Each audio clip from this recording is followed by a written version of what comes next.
Hello friends, इस video में हम लोग पढ़ेंगे कि प्रीवियस ईयर क्या होता है। तो प्रीवियस ईयर धारा 3 और प्रीवियस ईयर बताने से पहले हम आपको बता देते हैं कि फाइनेंशियल ईयर क्या होता है। देखिए, फाइनेंशियल ईयर हमारा 1 अप्रैल से शुरू होता है और 31 मार्च को समाप्त हो जाता है। ठीक है।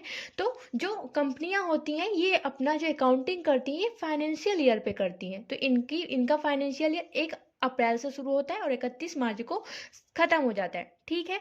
तो प्रीवियस ईयर धारा 3 इनकम टैक्स अधिनियम 1961 की धारा 3 में प्रीवियस ईयर को बताया गया है।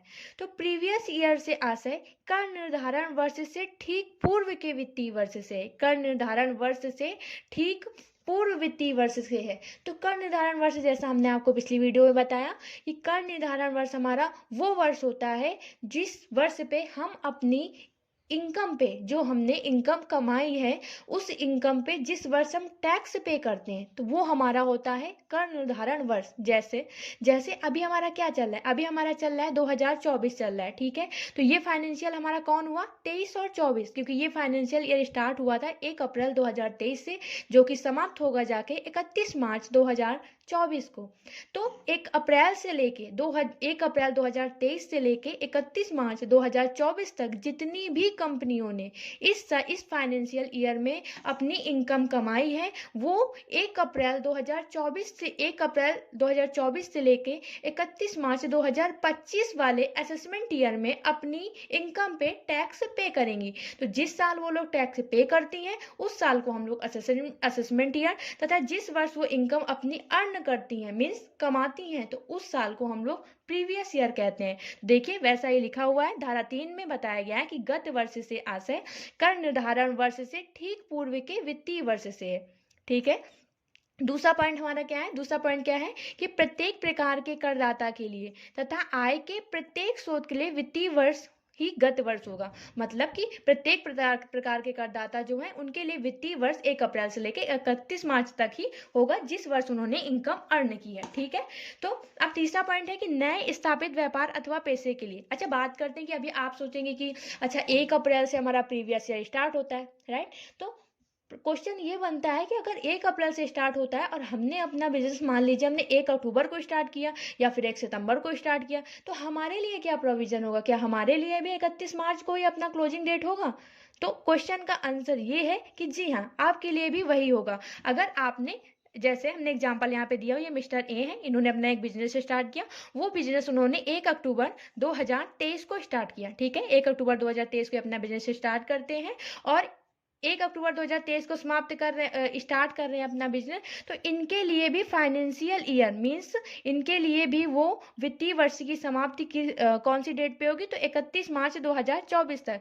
तो इनके लिए भी यही गत वर्ष होगा और ये अपनी इस अक्टूबर से लेके मार्च तक जितनी भी इन्होंने इनकम कमाई हुई है इस प्रीवियस ईयर्स में, मीन्स कि इन्होंने जितनी भी इनकम 23 और 24 में कमाई हुई है, तो इस इनकम पे ये अपना टैक्स 2024 और 25 वाले असेसमेंट ईयर में पे करेंगे, जो कि हमारा कब स्टार्ट होता है, 1 अप्रैल से 31 मार्च, 1 अप्रैल से 31 मार्च, मतलब 1 अप्रैल 2024 से लेके 31 मार्च 2025 तक जो असेसमेंट ईयर होगा, उस असेसमेंट ईयर पे ये मिस्टर ए भी अपनी जितनी अक्टूबर से लेके मार्च तक की जितनी भी इन्होंने इनकम अर्न की हुई होगी, उस अर्न इनकम पे इस असेसमेंट ईयर पे टैक्स पे करेंगे। तो ये 24-25 इनका असेसमेंट ईयर होगा और ये वाला 23 और 24 इनका प्रीवियस ईयर होगा। तो समझ में आया प्रीवियस ईयर क्या होगा। अब एक हमारा फोर्थ पॉइंट ये है कि वर्ष के बीच में,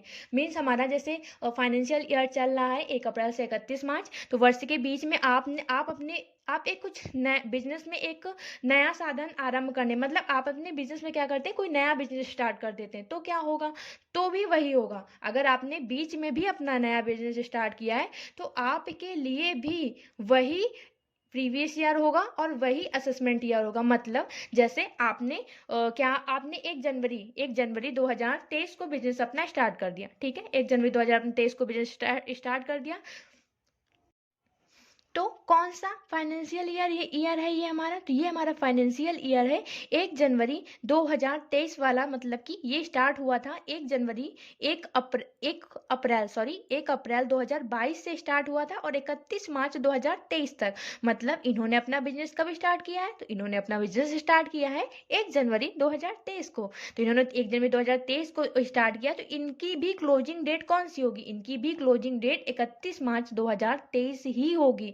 ये नहीं कि इनकी आगे बढ़ जाएगी, ऐसा नहीं होता है। इनकी भी क्लोजिंग डेट क्या होगी? 31 मार्च 2023 ही होगी। और इस 3 महीने में इन्होंने जितनी भी इनकम कमाई हुई है, उस इनकम पर ये इस असेसमेंट ईयर 2023 और 2024 में टैक्स पे करेंगे। तो इनके लिए असेसमेंट ईयर होगा 2023 और 24, और प्रीवियस ईयर इनका होगा 1 अप्रैल 2022 से लेकर 31 मार्च 2023 तक। मतलब सारा देखने से पता चला कि आप कभी भी बिजनेस अपना स्टार्ट करिए, कोई भी आप अपना बिजनेस बीच में स्टार्ट करते हैं, तो आपके लिए भी क्लोजिंग डेट वही 31 मार्च ही होगी, आपके लिए कोई आगे नहीं बढ़ेगी। तो प्रीवियस ईयर हमारा 1 अप्रैल 2023 1 अप्रैल से स्टार्ट होता है और 31 मार्च तक ही होता है, मीन्स फाइनेंशियल ईयर।